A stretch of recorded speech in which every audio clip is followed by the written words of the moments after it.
Green Book. Green Book is the story of an African-American piano player who hires an Italian-American to drive him to a concert tour in the deep south of 1960s America. Oh boy! One's an uptight artist, the other's a rude snob. I smell shenanigans. Say, what season is this? Don't lose your way in the night. Ah, right. It's gonna go on the racist side of things, isn't it? Well, I'm sure I'm exactly the right person to talk about this. One of our leads is Tony Lip, played by Vigo!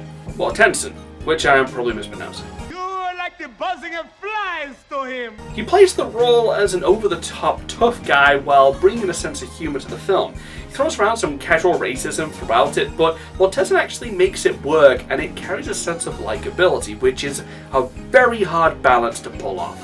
More in the sense of that's the language of the time and he just doesn't know any better. Dr. Don Shirley, played by Mahershala Ali, which I'm definitely mispronouncing, plays a character facing a different kind of prejudice that we don't really see that often. A man whose dark skin isolates him from white social circles, while his stature, attitude and clothes prevent him from being accepted by black society. It's a really fascinating concept, this idea of a man who doesn't belong in two different worlds. It's very fascinating. Ali carries himself really well, but his expression is into this deeper pain until it just explodes in a moment of true frustration. Apparently Ali has been labelled as something of a supporting character for awards, but I see this more as a double act.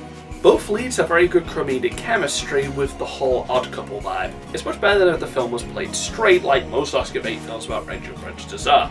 Personally, for my taste, I believe getting the comedy right can complement the harsher moments and in turn give them much more impact. I feel like I'm much more involved in someone's story if I like them. Apparently their friendship was misinterpreted from the real life people, but I like to approach any film as fictional unless it's a documentary, so I just dig these characters' bromance.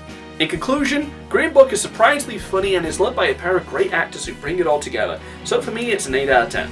With all the super serious Oscar bait coming out around this time of year, this is easily a welcome change of tone. Also, it was apparently a stealth Christmas film, and I get to watch it now because we don't get these films until a couple months late, and I don't appreciate being tricked into watching Christmas films out of season. It's Die Hard in December or not at all.